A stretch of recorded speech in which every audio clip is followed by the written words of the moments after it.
শুভ দ্বীপ্রহর। সঙ্গে কি কেউ আছো? গল্প হলেও সত্যির একটা সারপ্রাইজ এপিসোড নিয়ে চলে এলাম, তোমাদের বলতে পারো বর্ষ শেষের উপহার। কেউ কি উপস্থিত আছো?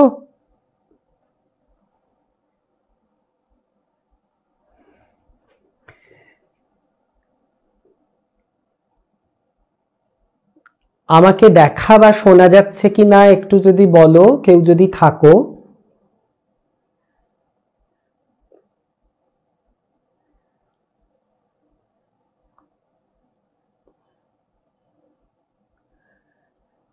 ত্রিনাঞ্জন এসেছো, আমাকে কি ঠিক মতো দেখা যাচ্ছে বা শোনা যাচ্ছে?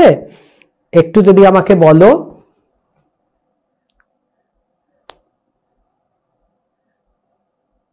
রজনী এসেছো, আমাকে কি পরিষ্কার দেখতে পাচ্ছ বা শুনতে পাচ্ছ?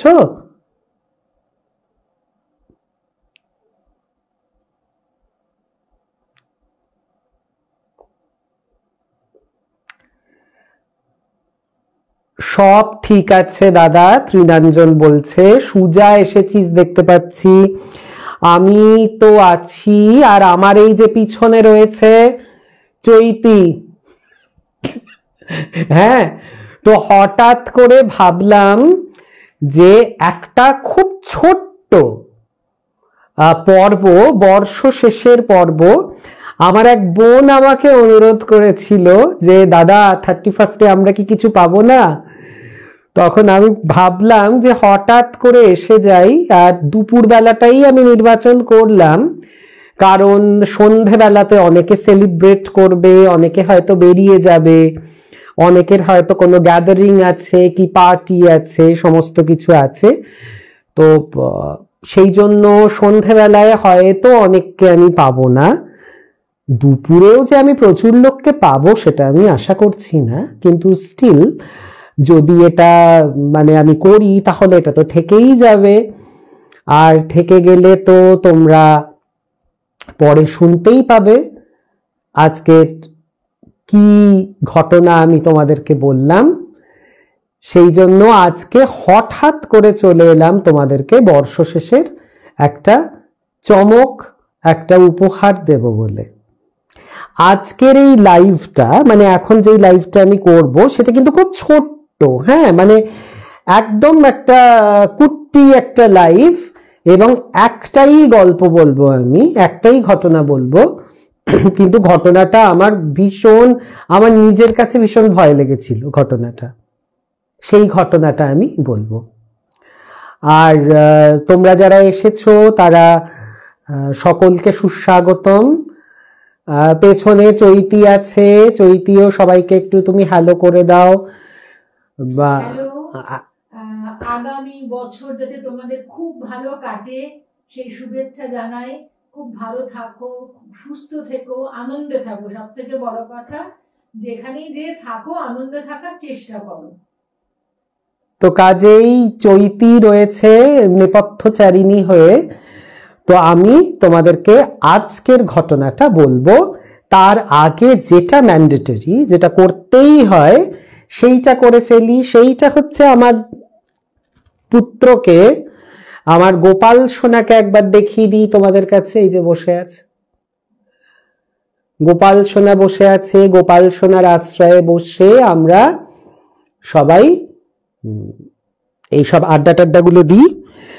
তো গোপাল সোনাকে আবার নিজের জায়গাতে ফিরিয়ে দিয়ে আমি আজকে যে ঘটনাটা তোমাদের বলবো বলে ঠিক করেছি সেই ঘটনাটা বলে ফেলি। সেই ঘটনাটা হচ্ছে আজ থেকে ধরো 21-22 বছর আগে তো হবেই, 21-22 বছর আগে ঘটনা।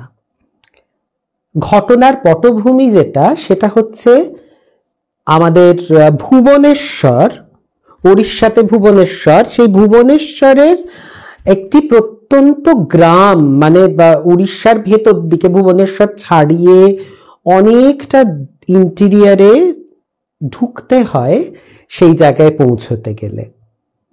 সেখানের একটি পরিবার, সেই পরিবারের ছেলের বিয়ে হয়েছে শহরের একটি মেয়ের সাথে, মানে পরিবারের বৌমা আদ্যন্ত শহুরে মেয়ে। আর ছেলেও তো কর্মসূত্রে শহরেই থাকে। যেটা হয় যে গ্রামে তো আমাদের যেটা ধরো পৈতৃক ভিটে যাকে বলি, কি গ্রামে আমাদের যে বাড়ি বা যারা জ্ঞাতিরা থাকে, আমাদের তো খুব একটা তাদের কাছে যাওয়া হয় না বা থাকা হয় না। আমরা শহুরে মানুষ যারা, আমরা সব শহরেই কাজকর্ম করি, এখানেই সমস্ত কিছু। তো এই ছেলেটিও থাকতো শহরে, তার যার সঙ্গে বিয়ে হয়েছে তার স্ত্রীও শহরেরই মেয়ে, সেখানে তারা থাকে।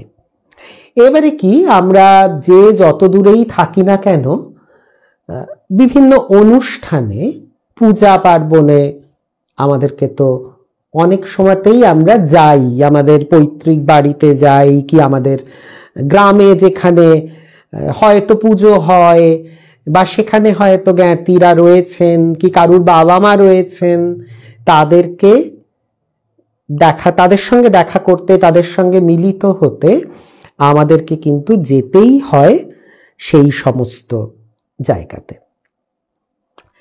তো এই রকম সামনে দুর্গাপূজা। দুর্গাপূজা তো ছেলে তো বৌমাকে বলেছে যে চলো দুর্গাপূজায় তো যেতে হবে, মা বাবা তা আছেন ওখানে। বলে হ্যাঁ নিশ্চয়ই, তা তো যেতেই হবে, যে ওখানে বাড়ির বড়রা রয়েছেন, শ্বশুর শাশুড়ি রয়েছেন। তো বউটি বলেছেন হ্যাঁ যাব। বউয়ের একটি ছোট বোন আছে। বোন, দিদি আমিও যাব। হ্যাঁ নিশ্চয়ই, কেন যাবি না, চল চল চল, খুব মজা হবে। তুইও তো কখনো গ্রামের পুজো দেখিসনি, আমিও দেখিনি, চল একসঙ্গে দুই বোনে দেখব। নতুন যাবে জামাইবাবুর বাড়িতে, খুব একটা এক্সাইটমেন্ট। তো দুর্গাপূজার সময়তে গেছে। এমন একটা গ্রামের কথা বলছি, যেই গ্রামে তখনও কিন্তু বিজলি বাতি পৌঁছয়নি। একেবারে পৌঁছয়নি বললে মিথ্যা ভাষণ হবে। কিছু কিছু বিত্তবান বাড়িতে একটা দুটো করে আলোর কানেকশন হচ্ছে, বাদ বাকি বেশিরভাগ গ্রামটাই কিন্তু সেই লণ্ঠন, হ্যারিকেন, কুপি এগুলোর উপরে নির্ভরশীল। তো হয়েছে কি, ওরা তো সেই রকম একটা যেই গ্রামের বাড়িতে ওরা গিয়ে উপস্থিত হয়েছেন, গিয়ে তো আকাশ ভরা তারা দেখে তো মুগ্ধ দুই বোন। শহরে অত বড় আকাশ দেখাই যায় না, আকাশে অগণিত হীরের কুচির মতো তারা, তো ভীষণ সুন্দর লেগেছে তাদের। এবারে হচ্ছে সারা গ্রাম জুড়ে দুর্গাপূজার প্রস্তুতি। আমাদের মতো এক হাত অন্তর অন্তর পূজা তো সেখানে হয় না। গ্রামের ধরো একটাই পূজা হচ্ছে বড় করে, সেটাও বাড়ি থেকে খানিকটা গিয়ে, এবং গ্রামের মানুষদের আনন্দের যা উপাদান, মানে বিনোদন যা, যেমন যাত্রাপালা, ম্যাজিক শো, এরকম বিভিন্ন হতো। তো যাত্রাটা ছিল একটা খুব বড় জিনিস সেখানে। সারা রাত্রি ধরে যাত্রা হবে। আর যা হয় গ্রামগঞ্জেও সেই জিনিস, বাড়ির পুরুষেরা অনেক সময়তেই দল বেঁধে শহরে ঠাকুর দেখতে যেতেন, কিন্তু বাড়ির মহিলারা কিন্তু সেই গ্রামেই থাকতেন। আর এই গ্রামের পুজোর সঙ্গে তাদের একটা অসম্ভব আত্মিক যোগাযোগ। গ্রামের পুজো মানে প্রায় বাড়ির পুজো, আর সকলে সেখানে অংশগ্রহণ করতেন। আর মেয়েদের বিনোদনের একেবারে সাংঘাতিক আকর্ষণ যেটা, সেটা হচ্ছে এই রাত্রির ব্যাপী যাত্রা। সেদিনকে সব বউ ঝিয়েরা তারা সমস্ত যাবেন, গিয়ে সারা রাত্রির ধরে যাত্রাপালা দেখবেন। দেখে ভোর রাত নাগাদ যখন সব শেষ হবে, সবাই আবার চলে আসবেন যে যার বাড়িতে। যেখানে দুর্গাপুজোটি হবে এবং যেখানে যাত্রাপালার মঞ্চ সাজানো হয়েছে, সেটি এদের বাড়ি থেকে খুব দূরে না, 10-15 মিনিটের দূরত্বে। কিন্তু যা হয়, বিভিন্ন পথ আছে, যেই পথগুলো দিয়ে গিয়ে পৌঁছানো যায় ওই প্রাঙ্গণে, পূজা প্রাঙ্গণে। তো একটি হচ্ছে যেটা একটা নর্মাল রুট আছে, যেটা মাঠ ক্ষেতের মধ্যে দিয়ে, জানো তো, সেই সরু সরু আলপথের মধ্যে দিয়ে চারিদিকে সেই ঢেউ খেলানো সব শস্য, তার মাঝখান দিয়ে তারা ষাঁড় বেঁধে তারা যায়। আর একটা শর্টকাট আছে, ছোট পথ, সেটা একটা লোকালয়ের মধ্যে দিয়ে চলে যেতে হয়। চলে গিয়ে একটা রাস্তা মতো পড়ে, একটা চৌমাথা পড়ে, একটা রাস্তা পড়ে। এই রাস্তাটাকে টপকে গেলে এই ছেলেটি বাড়ি, এই বৌমা যেই বাড়ির, তার বাড়ি। এটা শর্টকাট, এটাতে তাড়াতাড়ি, এটাতে মিনিট 10 লাগে। আর ওই ক্ষেতের ওপর দিয়ে আসলে একটু সময় লাগে, 15-20 মিনিট লেগে যায়। কিন্তু রাত্রিরে যখন তারা স্থির করলেন যে তারা দেখতে আসবেন যাত্রাপালা, তখন ওই বড় রাস্তাটা ধরেই তারা আসবেন এবং পাড়ার সবাই কিন্তু একসঙ্গে আসবেন। যে সমস্ত বাড়ির বউয়েরা, মেয়েরা, আর যদি 1-2 ছেলে থেকে থাকে বা বাচ্চা ছেলে বাড়িতে যারা আছে, তারা হেঁটে আসবে ওই মাঠের মধ্যে দিয়ে। তো এসেছে তারা দেখতে। আর এই দুজন শহুরে মেয়ে যারা রয়েছেন, তারা তো ভীষণ এক্সাইটেড যে এই রকম রাত্রির বেলা চারিদিকে বেশ ফটফটে আলো, তারার আলো, চাঁদের আলো, তার মধ্যে দিয়ে পথ চলে চলে চলে চলে তারা আসছেন। সবাই একসঙ্গে গল্প করতে করতে সবাই যাচ্ছে। একদম নতুন গ্রাম্য জীবন, মানে খুব তারা শিহরিত, একটু ভয় ভয়ও লাগছে। তো সেইভাবে গিয়ে তো তারা মেলা প্রাঙ্গণে পৌঁছেছেন। সেখানে তো মেলা টেলা হচ্ছে, হাটটাট হচ্ছে, দিয়ে রাত্রিরে যেটা মূল আকর্ষণ সেটা হচ্ছে যাত্রাপালা। সেটা তো শুরু হয়েছে বোধহয় 10:30-11টা এরকম নাগাদ যাত্রাপালা শুরু হয়েছে। যাত্রাপালা বেশ জমে উঠেছে, ওরা দেখছে। দেখতে দেখতে খানিকক্ষণ পরে তো বোর লাগছে, আর ভাল লাগছে না। আর ওখানে কি সেই একদম প্রত্যন্ত গ্রামের যাত্রাপালা, মানে বুঝতে পারছো, সেই ছেলেরা মেয়ে সেজে, কেউ সীতা সেজেছে, কেউ কইকেই সেজেছে, এরকম। আর যাত্রাপালাগুলো সাধারণত ধর্মীয় গল্প বা সামাজিক বিভিন্ন ঘটনা এইসব থেকেই হতো। তো খানিকক্ষণ দেখার পরে ওদের না আর ভাল লাগছে না, বলছে এবারে বাড়ি যাই, অনেকক্ষণ বসেছি। আর বুঝতে পারছো তো, একটা শহরের মেয়ে আর গ্রামের জীবন, দুটোর মধ্যে অনেক ফারাক। তো কিছুক্ষণ ভাল লেগেছে, কিছুক্ষণ এনজয় করেছে, সবাই ঘুরেছে ফিরেছে, উপভোগ করেছে। তারপরে আর তো ভাল লাগছে না, বলছে এবার একটু বাড়ি যাই, একটু শুতেও ইচ্ছে করছে, ঘুম ঘুম পাচ্ছে। নতুন জায়গায় এসে ঘুমটুমো তেমন ভাবে হয়নি। তো বউটি গিয়ে শাশুড়ি মাকে বলছে, মা আমি আর আমার বোন একটু বাড়িতে যাই। শাশুড়ি বলছে, যাবে?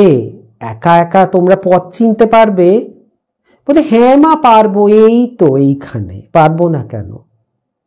বলে, বৌমা একদম ওই শর্টকাট নেবে না কিন্তু, ছোট পথ নিও না, বড় পথে যেও মা। ওই যেখানে তোমার ওই আল পথ দিয়ে যেভাবে আমরা এলাম, ওই পথ দিয়েই যেও তোমরা। কিন্তু ওই তাতে একটু বেশি সময় লাগবে ঠিকই, কিন্তু ওই পথটা ধরেই যেও, ছোট পথটা নিও না, কিন্তু খেয়াল রেখো। আরো কয়েকজন যারা উপস্থিত ছিলেন তারাও বলছে যে হ্যাঁ বৌমা, একদম ওই ছোট পথটা কিন্তু নিও না, হ্যাঁ ওই বড়টা দিয়েই যেও, যে পথ দিয়ে এলে, তোমরা তো এলেও চেনা পথ, ওই পথটা ধরেই তোমরা বাড়িতে ফিরে যেও। না গেলেই ভালো হতো, কিন্তু যখন যেতে চাইছো এত করে, যাও। এবারে তো দুজন বেরিয়েছে, এবারে দুজন মিলে করছে, দিদি আবার ওই মাঠঘাটের মধ্যে দিয়ে যাবি, ক্ষেত খামারির মধ্যে দিয়ে? এ বলছে না রে সত্যি, চল তো শর্টকাট দিয়ে চলে যাব। তাই চাই বল? বলে হ্যাঁ শর্টকাট দিয়ে চলে যাব, এ তো দেখা যাচ্ছে, এই যে ওই রাস্তাটা দেখা যাচ্ছে, রাস্তাটা পেরোলেই তো আমাদের বাড়ি, আমরা তো ওখানে পৌঁছে যাব, চল চল। কাউকে বলিস না কিন্তু, হ্যাঁ যে আমরা শর্টকাট দিয়ে এসেছি, এটা কিন্তু বলিস না কাউকে। বললো ঠিক আছে। দুজনে মিলে এবারে তো যাচ্ছে। এবার এই ছোট পথটা ধরেছে, গোটা 4 মতো বাড়ি আছে পরপর, কিন্তু 4টে বাড়ি বলতে আমাদের 4টে বাড়ি এরকম কিন্তু ভেবো না। 4টে বাড়ি মানে তার এদিকে জমি, তার ওদিকে জমি, তার সামনে বাগান, তার পেছনে পুকুর, এরকম করে অনেকটা অনেকটা অংশ জুড়ে কিন্তু একটা বাড়ি। মানে 4টে বাড়িতেই প্রায় আমাদের ছোট একটা পাড়া হয়ে যায়, এরকম। হ্যাঁ, তোরা এগোচ্ছে এগোচ্ছে এগোচ্ছে, যেতে তো সময় লাগছে, একটা বাড়ি জমি জমা নেওয়া বাড়ি, যেতে একটু সময় লাগছে। এইভাবে গোটা 2.5টে বাড়ি মতো পেরিয়েছে, বুঝলে তো? মানে 2টো বাড়ি ক্রস করেছে, আরেকটা বাড়ির হাফ গেছে ওরা, সামনে এই বাড়িটাকে কমপ্লিট করতে হবে, আর আরেকটা বাড়ি আছে, তারপর ওরা গিয়ে পৌঁছবে। হঠাৎ ছোট বোন বলছে, দিদি কুকুর নাকি রে?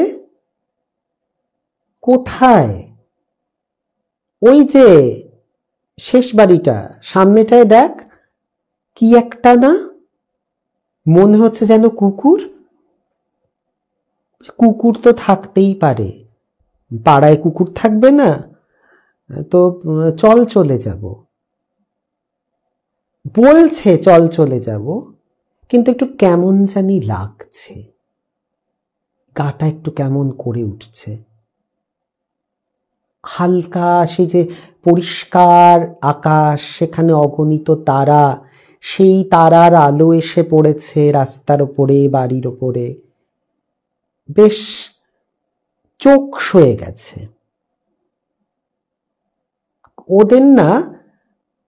কুকুর কিন্তু ঠিক মানে একটা একটা কিছু চার পেয়ে, বুঝলে তো, একটা কালো মতো চার পেয়ে কিছু একটা, কিন্তু ওদের না কেমন জানি একটা লাগছে।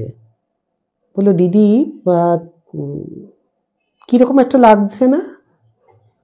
বউটিও বলছে হ্যাঁ রে, কেমন একটা জানি লাগছে, চল চল চল আমরা তাড়াতাড়ি করে চলে যাব, ক্রস করে যাব। এটা বলতে বলতে এবারে কি হয়েছে, ওই যে কুকুরের মতো যে প্রাণীটি বা কুকুরটি যাই বলো, প্রাণীটি বাড়ির সামনে থেকে কিছুটা এগিয়ে এসে রাস্তার ওপর বসেছে। রাস্তাটার পাশে ছিল এতক্ষণ, রাস্তার ওপরে এসে বসেছে। এইবারে কি হয়েছে, ওই চৌমাথার মোড়ে একটি হনুমানজির মন্দির আছে। এই বউটিরই একজন জ্ঞাতি মানত করেছিলেন চাকরির ব্যাপারে, তো করে তিনি একটি ছোট্ট হনুমানের মন্দির ওখানে তৈরি করে দিয়েছেন।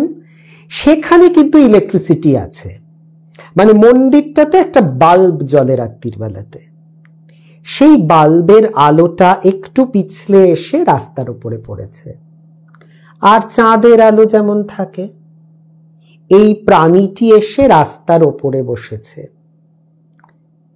কিছুটা চাঁদের আলো, কিছুটা মন্দিরের থেকে আসা আলো, তাতে ওরা যেটা দেখলো, দুটি মেয়ের সারা শরীর কাঠ হয়ে গেছে, কাঠ হয়ে গেছে তাদের শরীর। এতক্ষণ যেটাকে ওরা কুকুর ভাবছিল সেটি একটি মহিলা, একজন মহিলা। মহিলা কিন্তু 4 পায়ে হাঁটছে। কল্পনা করো, মহিলা 4 পায়ে হাঁটছে। মহিলার অঙ্গে এতটুকু কাপড় নেই। মহিলাটির এরকম লম্বা লম্বা চুলে শরীরটা ঢাকা, পিঠে কাঁধের ওপর দিয়ে এরকম করে ছড়ানো চুলে ঢাকা। কল্পনা করো, একটি মহিলা যার পরনে কোনো কাপড় নেই, লম্বা লম্বা চুলে তার সারা শরীর ঢাকা, সে 4 পায়ে হাঁটছে এবং এসে ওই মাঝখানে এসে বসেছে। এইবারে হচ্ছে ভয়ঙ্কর জিনিস, ততক্ষণে কিন্তু চোখ আলোয় পুরো সয়ে গেছে। মহিলার ঠোঁট দুটো না পাখির চঞ্চুর মতো, পাখির ঠোঁটের মতো এরকম লম্বা। কাকের ঠোঁট যেরকম হয় বিক, এই রকম লম্বা ছুঁচলো দুটো ঠোঁট। 4 পেয়ে মানুষ, ঠোঁট দুটো পাখির মতো এরকম সামনের দিকে এগিয়ে আছে অনেকটা। চিন্তা করো সে দৃশ্য। এইটা যখন দেখতে পেয়েছে, মানে প্রাণপণ দৌড়, পেছনে ঘুরে, মানে সাংঘাতিক দৌড়। দৌড়ে এসে তো মানে সে শাড়ি টাড়ি পরে গেছিল দুর্গাপুজো শাশুড়ির সঙ্গে যাচ্ছে বলে। এবারে যখন গিয়ে এসে পৌঁছেছে ওই শাশুড়িদের কাছে, ছোট বোন ওখানে অজ্ঞান হয়ে পড়ে গেছে ঠাস করে। আর বৌমা তো মানে ওখানে তার হার্ট ফেল করে যাওয়ার মতো অবস্থা, সাংঘাতিক বুক ধরাস ধরাস করছে, তার পুরো মানে ফ্যাকাশে হয়ে গেছে। সবাই তো তাকে জল টল দিয়ে বসিয়ে টসিয়ে, কি হয়েছে মা, কি হয়েছে বলো, এরকম করছে আর কি, পারলে মরে যায় এরকম অবস্থা। ওকে অনেকক্ষণ বসিয়ে মুখ চোখে জল দিয়ে পাড়ার সবাই এসে, কি হয়েছে বলো। তখন তো পুরো ঘটনাটা সে বলেছে। আর এদিকে ছোট বোন তো অজ্ঞান, তাকে তো জল টল দিয়ে তাকে তো সেন্সে আনা হচ্ছে, তাকে পাশে শুইয়ে রাখা হয়েছে। কি হয়েছে বলছে, আমরা এরকম দেখেছি। প্রথমেই তো তুমি গেছো কেন ওই ছোট রাস্তাটা দিয়ে, বারবার পই পই করে তোমাকে না করেছি ছোট রাস্তাটা দিয়ে যেতে না। তোমরা শহরের মেয়ে, তোমরা এখানকার কিছু জানো না, তোমরা কেন আমাদের অবাধ্য হয়ে ওই ছোট রাস্তাটা ধরেছ। আর কি বলবে। তারপরে যেটা জানা গেল, এই যে প্রাণীটি, এই প্রাণীটিকে ওখানকার মানুষেরা বলে বাঁশুলি, এবং বাঁশুলি হচ্ছে রক্তচোষা। চিন্তা করো, আমি কিন্তু 21-22 বছর আগের কথা বলছি মাত্র। বলছে এরকম প্রাণী আছে এবং সে ডাকে। তার ডাকটা কেমন জানো, বলল বাঁশি যদি ফেটে যায়, যেরকম একটা ফাটা বাঁশের যে আওয়াজটা হয়, সেই ফাটা বাঁশের বাঁশির আওয়াজের মতো ও ডাক, ও ডাকে ওভাবে। এবং এই প্রাণীটি, এই যে ঠোঁটটা যে এরকম পাখির ঠোঁটের মতো, ও যাকে পায় সামনে শিকার হিসেবে তার রক্ত চুষে খায়। ভ্যাম্পায়ার, চিন্তা করতে পারো? উড়িষ্যাতে বললো আমরা তো সবাই বাঁশুলির কথা জানি, যখনই শুনি আমরা যেরকম ফাটা বাঁশের মতো আওয়াজ হচ্ছে কোথাও, আমরা বুঝে যাই, আমরা সঙ্গে সঙ্গে দরজা জানলা বন্ধ করি। বলে এরকম নির্জন রাস্তায় ও এরকম অপেক্ষা করে পথচারীদের জন্য। বলে তোমাদেরকে যেতে পই পই করে না করেছিলাম, তোমরা কেন গেছো এই জায়গা দিয়ে? তোমাদের তো যাওয়ার কথা নয়। অদ্ভুত। মানে আমি শুনে, এই বাঁশলি নামটা কিন্তু আমিও শুনেছি, কিন্তু আমি এত ডিটেলসে জানতাম না। বলে বাঁশের ফাটা বাঁশের আওয়াজের মতো তার ডাক, এবং সে না মানুষ না পশু,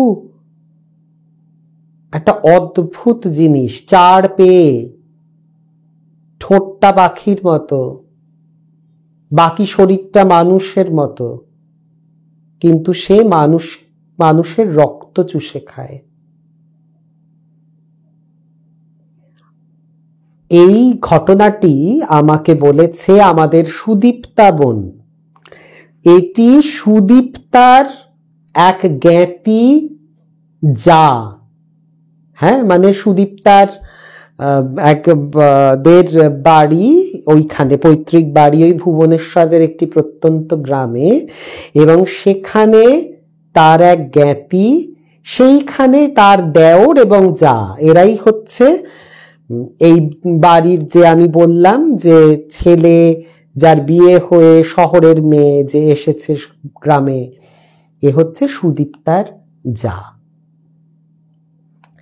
তো এই রকম একটা সাংঘাতিক ঘটনা, মানে এই ঘটনাটা শুনে না, মানে আমার নিজেরই এত ভয় লেগেছে, এত গা ছমছম করেছে, যে আমরা কত ভ্যাম্পায়ারের গল্প নানান রকম ভাবে দেখি, পড়ি, অনেক কিছু এনজয় করি, থ্রিলড হই আমরা যখন সিনেমাতে দেখি, কিন্তু এমনও ঘটনা যে ঘটতে পারে, যে সত্যিকারের ভ্যাম্পায়ার যে আমাদের মধ্যে আছে, এবং তারা এরকম অদ্ভুত একটা প্রাণী, আমি ঠিক মানে মানুষ চক্ষে কল্পনা করার চেষ্টা করছিলাম সেই প্রাণীটি কেমন হবে, যার শরীর মানুষের মতো কিন্তু সে হাঁটে চার পায়ে, এবং যার ঠোঁটটা অনেকটা পাখির ঠোঁটের মতো ছুচালো, এবং সে